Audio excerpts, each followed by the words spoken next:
Hello, yes, it's me, Hollie back with another match reaction where today it pains me to say that Arsenal have just won the North London derby 3-1 at the Emirates. If you're new to the channel, please remember to like, share, comment and subscribe so you never miss a video. Yes, it's Hollie's Hotspurs back with another one. Chatting all things Tottenham, we're second to none. Special guests every time, if it's win, lose or draw. The passion is high like Harry Kane when he scores. Or when Lloris makes a world-class save. We got Hollie running the mid every game. Settle down, stick around, share your thoughts with the panel. And make sure you're subscribing to the channel, cause...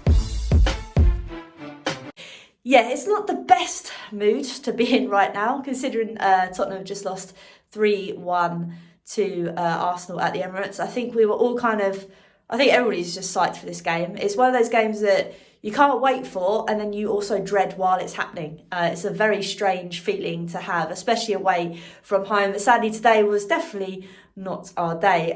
From the off, obviously Arsenal were full of confidence. It took us a little time to settle, but I didn't feel too worried when we settled down. But then out of nowhere, Thomas Partey, it had to be him that scored. I won't go into details why it had to be him.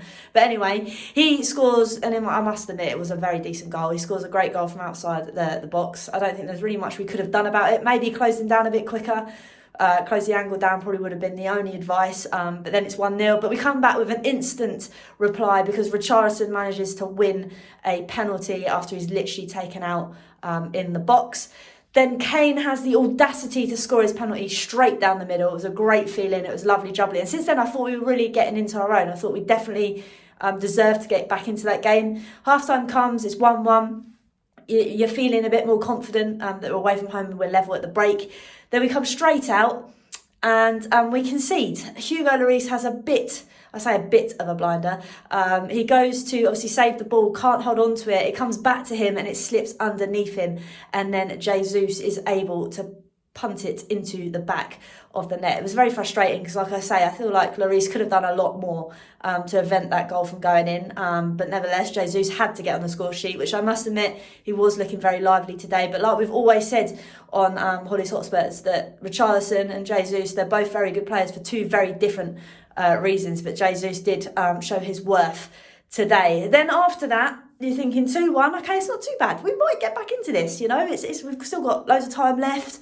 We're playing decent football when we can get it out of our half and play it into their half on the counter. And then, I don't know how to put this. The egg Emerson decides to kebab someone in the shin. I'm not going to lie, I think it was Martinelli that then decides to roll around like a big baby and probably makes it out worse for wear, shall we say. I don't think it...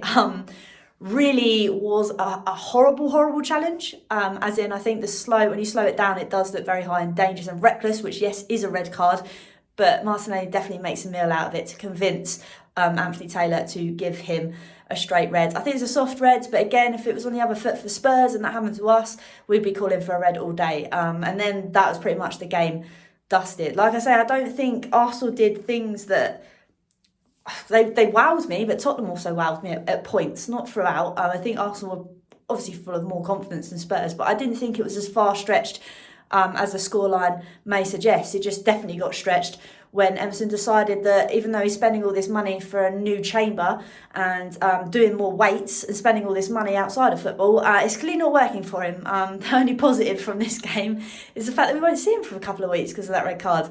So yeah, it's very disappointing. It's annoying. This game always sucks when you're on the losing side. Hopefully, come the end of the season, when we play them at our place, we can do them like we did last season. So yes, it's annoying, but it is what it is.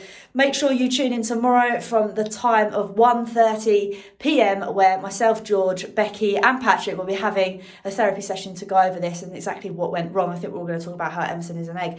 But anyway, make sure you check in for that. Like I say, it won't be Monday as I'm flying off to Greece, which will be great because I do not want to stay in the country anymore after that defeat. But like I say, until next time, come on you Spurs.